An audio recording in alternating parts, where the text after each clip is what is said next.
the sorrow of the world.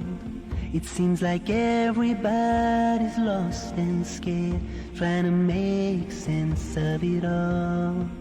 And as I travel to and fro, so many faces pass me by.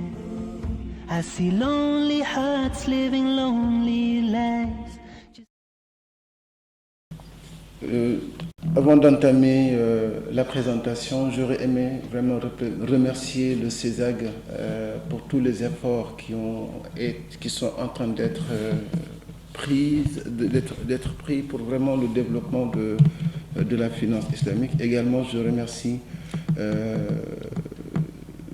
Abdelkarim Diaw, Dr Abdelkarim, qui est le responsable du Master de Finance islamique, de nous avoir vraiment invités à participer à ces assises.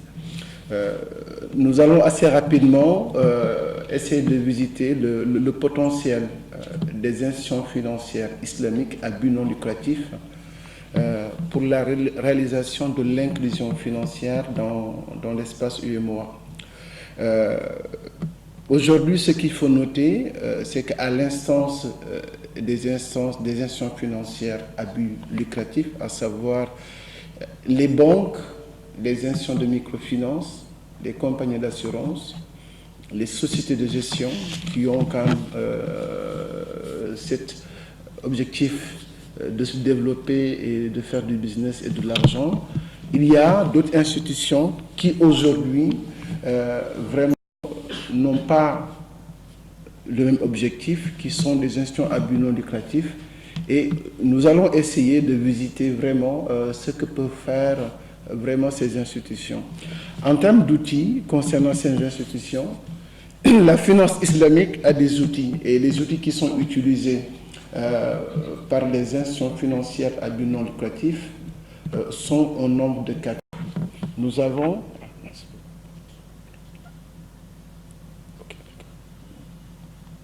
Merci. Donc, nous avons dans un premier temps la zakat. La zakat qui est très importante, que nous allons visiter. Ensuite, il y a ce qu'on appelle la sadaqa. La sadaqa en tant que sadaqa étant vraiment quelque chose qu'on donne, c'est de la monnaie que l'on donne. Et également une autre forme de sadaqa quand on a un actif qu'on peut donner vraiment sans vouloir avoir un revenu ou bien un retour par rapport à cet acte-là. Et enfin, nous avons un outil qui est très puissant, qui aussi bien peut être utilisé dans le cadre de la sadaqa que la donation concernant les actifs physiques, qui est le waqf que nous allons visiter. Dans un premier temps, regardons la zakat. La zakat, c'est une obligation. Et je vais vraiment revenir dessus, c'est important parce que dans le cadre du droit musulman, il y a quelque chose qui est très important, qui est une obligation, qui est rendue obligatoire par Allah subhanahu wa ta'ala dans le Coran, là où il dit « Innama sadaqatu lil fuqara » et ainsi de suite. Nous allons le voir où il y a vraiment 8 bénéficiaires qui sont cités dans le Coran. Je vais mettre l'accent sur quelque chose d'important concernant la zakat. Quand on voit le droit musulman est subdivisé en 2 compartiments. Il y a le compartiment de fiqh al-mu'amalat et fiqh al-ibadat. Lorsqu'on parle de fiqh al-mu'amalat, ce sont comment l'islam légifère les différentes relations entre les personnes, que ce soit les personnes physiques et les personnes morales. Il y a également fiqh al-ibadat qui concerne tout ce qui est rituel, tel que la prière, et c'est là où on va loger la zakat. Je le dis, c'est important parce que nous allons y revenir, parce que quand on regarde les principes directeurs de ces 2 compartiments, le principe directeur du compartiment de fiqh al-mu'amalat, c'est de dire que de façon originelle, on a une licéité de toutes les transactions, de toutes les actions. Dans le cas du fiqh al-mu'amalat, on pose des actes qui sont interdits, qui sont très limités, et ensuite on laisse la personne user vraiment de ses compétences, user de ses capacités de structuration pour mettre en place des produits. Donc c'est une liberté. Alors que lorsqu'on est dans le cadre de fiqhul ibadat, les choses sont bien organisées et le musulman n'a pas le droit à l'innovation. Je m'explique. Par exemple, quand on prend le cas de la prière obligatoire, canonique, il y a 5 prières par jour. On n'a pas le droit de dire que d'instaurer un nombre de prières qui est différent de ces 5 prières. Également, quand on prend le Hajj, c'est pas parce que je respecte mon chef, mon guide religieux, pour dire que dorénavant, moi je vais faire le Hajj vraiment là où habite mon guide religieux. Le Hajj est réglementé, c'est à la Mecque avec une façon de faire. Donc, c'est important de marquer ce point-là pour dire que quand on est dans le cadre du fiqhul mu'amalat, on a la possibilité d'innover, et lorsqu'on est dans le cadre de fiqhul ibadat, on n'a pas cette possibilité-là. Et je vais revenir dessus, c'est important. Pourquoi j'ai fait cette remarque concernant la zakat? La sadaqa, donc la zakat, c'est une obligation. Nous allons y revenir.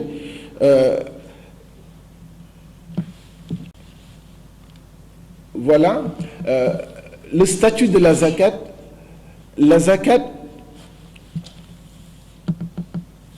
c'est pour les pauvres.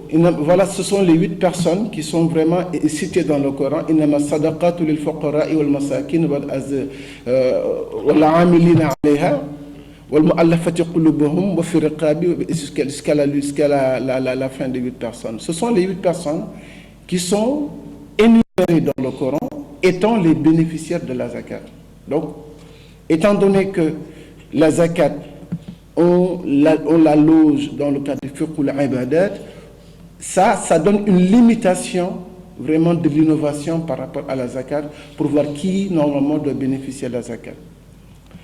Et également, nous avons un autre outil qui est très puissant, qui est le waqf. Le waqf, c'est une institution qui aujourd'hui, si on regarde à travers le monde, il y a pas mal d'institutions qui ont été construites grâce au waqf. Nous avons par exemple, quand vous allez à la Mecque, les tours qui sont autour de la Kaaba, qui sont des hôtels d'un grand standing, ces hôtels-là ont été construits grâce au waqf. Aujourd'hui, vous allez au Caire, l'université du Caire est construite grâce au waqf. Aujourd'hui, le CESAG est en relation avec la BID à travers la SID. Il y a l'URTI qui est également une filiale de la BID qui est construite grâce à un waqf. Pour dire que le waqf est un outil qui est très puissant, qui aujourd'hui permet vraiment de mettre en œuvre des projets de grande envergure. Donc, le waqf, selon le droit musulman, est un bien dont la jouissance est donnée soit à une destination publique, c'est-à-dire qu'on le donne pour tout le monde, soit à des membres spécifiques de la famille du donateur, ou à des tiers qu'on a, c'est le waqf, ou à des tiers, et également soit aux 2 catégories. On a des waqf publics, des waqf mixtes et des waqf qui sont des waqf de famille. La constitution de waqf dont la jouissance peut bénéficier à diverses œuvres de bienfaisance a un impact direct sur le développement économique et le bien-être des populations bénéficiaires dans les domaines de la santé, de l'éducation, de l'emploi, de l'agriculture, ainsi de suite, comme cela est vérifié dans beaucoup de pays qui ont depuis longtemps assuré une protection juridique et économique à leurs biens waqf. Également, le waqf, quand on regarde comment fonctionne le waqf a des piliers. Donc, il faut qu'on ait un contrat où on donne l'expression vraiment qu'on met le bien vraiment pour les bénéficiaires. Et ça se fait au Sénégal, ça se fait avec un acte notarié. Les conditions du contrat, il faut que ce soit un contrat qui ait un objectif, par rapport aux biens, qu'on détermine qui sont les bénéficiaires et également qu'on ait qui est le gérant. Est-ce qu'au Sénégal, on a la possibilité d'avoir une institution sur laquelle nous allons venir et qui peut vraiment s'occuper de la gestion. Également, le donateur et les bénéficiaires du WACF. Ici, le donateur, doit être normalement quelqu'un qui a la capacité d'entrer dans son contrat. Et également, il doit avoir l'autorité légale. Le fait de la donation ne doit pas être fait vraiment sous la contrainte, donc on doit avoir une absence d'empêchement. Et enfin, les bénéficiaires, on doit les définir, qui seront des différentes catégories de personnes. Et le dernier pilier qui va concerner le bien. Le bien, ça doit être un objet de valeur, d'accord, qui est licite, qui est conforme à la charia, et également qui doit être la propriété vraiment du donateur.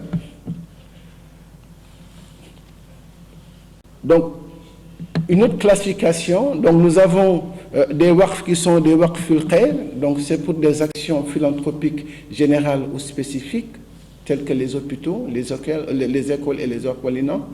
On a al-waqf al-ahli, qui sont des types de waqf où les bénéficiaires sont des personnes spécifiées comme la descendance du propriétaire. Et on a le waqf mixte, donc c'est la même classification qu'on avait déjà, où aussi bien les personnes qui sont dans la famille peuvent en bénéficier que les autres. Et là aussi, ce serait bien quand même de parler concernant le waqf, qu'au Sénégal, nous avons une haute autorité du waqf qui a été créée par la loi 2015, qui est relative au waqf, une autorité administrative indépendante, rétablie à la primature et qui dispose de l'autonomie financière et de gestion. Elle a pour mission principale de développer et d'administrer des waqf publics mixtes et de contrôler et de superviser les waqf de famille et d'intérêt public et de promouvoir le développement des waqf. La haute autorité du waqf est gérée par une direction générale. Nous avons Mme Oulimata Diop qui a été à la DMC, qui aujourd'hui s'occupe du waqf. Les missions du waqf que nous avons, de la haute autorité du waqf que nous avons au Sénégal, dans un premier temps, c'est de recevoir du notaire les actes constitutifs du waqf,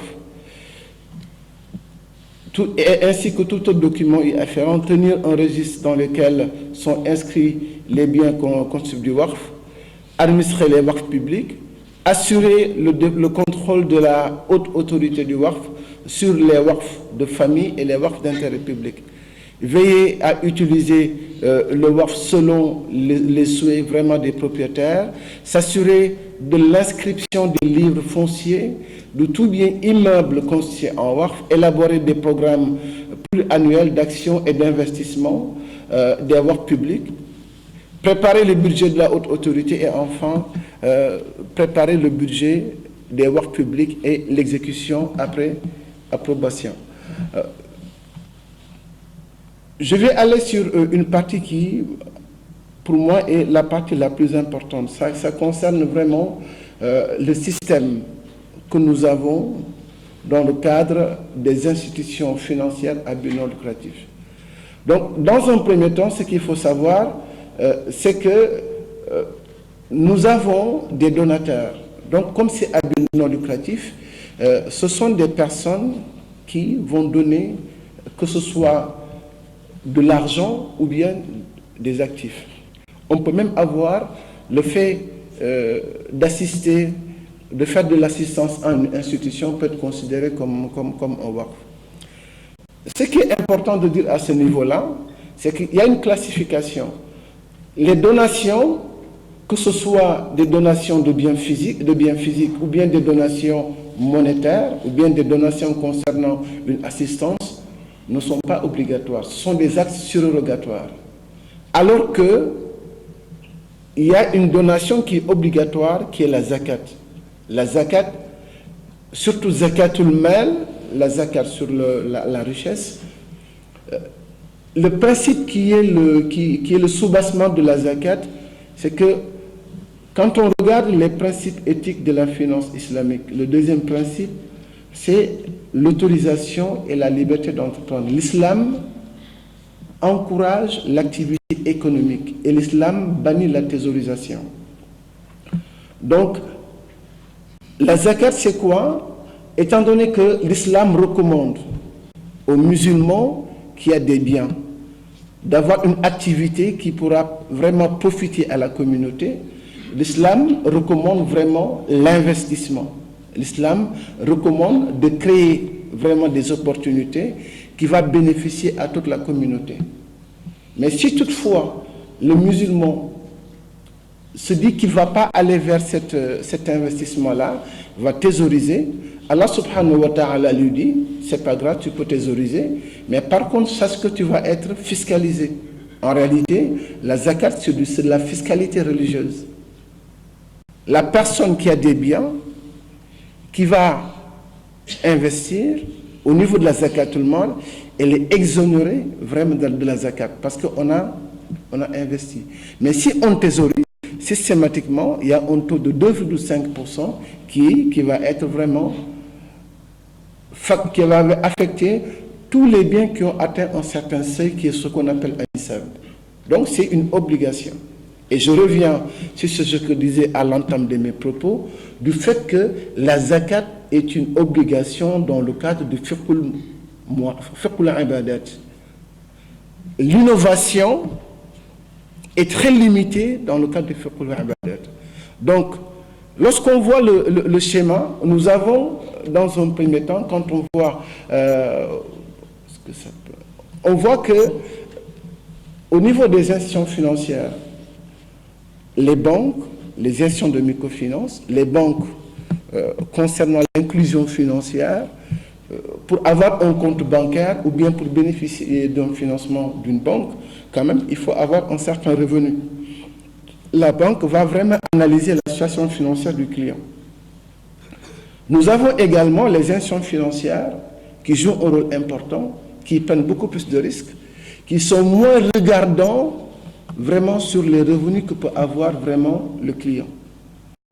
Mais jusqu'à présent, dans le cadre de l'inclusion financière, il y en a qui sont là, qui ont quand même un certain potentiel, mais qui sont inactifs parce qu'ils ont des conditions existentielles qui sont difficiles. C'est dans ce cadre-là que les institutions financières islamiques à but non lucratif, telles que nous avons le waqf qui est important, nous avons également des institutions qui vont s'occuper de la collecte de la zakat, d'accord, qui vont, dans un premier temps, à travers les outils qui ont été énumérés, récupérer, récolter, que ce soit la zakat, que ce soit tous les actes de bienfaisance à travers, que ce soit de la monnaie, que ce soit des biens actifs, que ce soit même une assistance qu'on pourrait donner à des personnes. Et cela va être destiné à des personnes qui sont inactives, qui aujourd'hui ont du mal à pouvoir vraiment subsister. Donc cette personne-là, on va prendre la zakat pour le filet social de sécurité. Et là, systématiquement, ce sont les bénéficiaires qui ont été cités dans le Coran qui doivent être vraiment ciblés dans ce sens-là. Et ensuite, on pourra utiliser ce qu'on a reçu en termes de sadaqa pour pouvoir faire la capacitation, la formation de ces personnes-là qui va leur permettre d'avoir une compétence. Et enfin, on va utiliser cet argent également qui est donné dans le cadre de la sadaqa au niveau des waqf, ainsi de suite, pour pouvoir permettre à ces personnes, dans un premier temps qui n'étaient pas actifs, à qui on a vraiment résolu des problématiques existentielles parce qu'ils font partie des bénéficiaires de la zakat, à qui on a donné une compétence à travers le renforcement de capacité, la formation, ces personnes-là, on va leur permettre d'avoir une garantie et de pouvoir bénéficier d'un financement. Donc c'est pour toi la partie supérieure vraiment du schéma. Donc on va pouvoir faire vraiment de la micro-épargne. On va pouvoir faire de Qad al-Hassan, la microfinance. Qad al-Hassan, c'est un prêt à taux zéro. Et aussi il y aura de la micro-assurance. Donc lorsqu'on visite vraiment ce schéma, on va voir que avec les outils qu'on a dans la finance islamique, à but non lucratif, On peut prendre des personnes qui sont vraiment dans des conditions très, très difficiles, leur permettre de vivre décemment à travers la zakat, leur permettre d'avoir un renforcement de capacité à travers les donations, que ce soit des donations monétaires, des donations avec des actifs physiques, des donations en termes d'assistance pour une compétence donnée, d'accord? Et ensuite utiliser une couverture de garantie et enfin avoir des possibilités à travers le WACF de faire des micro-crédits, je dirais même microfinancement, comme on est dans le cadre de la finance islamique, et ensuite permettre à la personne de commencer à faire de l'épargne et avoir également une couverture assurantielle. Donc, l'objectif de tout ce armada-là, c'est de permettre à l'agent économique qui est dans une situation difficile de pouvoir migrer quand on aura vraiment bénéficié de la zakat, bénéficié du WACF, ainsi de suite, aller vers les institutions financières qui sont à but lucratif. Donc voilà, assez grosso modo, ce que je voulais présenter. Je ne sais pas si j'ai terminé le temps concernant le potentiel des instants de microfinance. Many people living empty lives as they drown their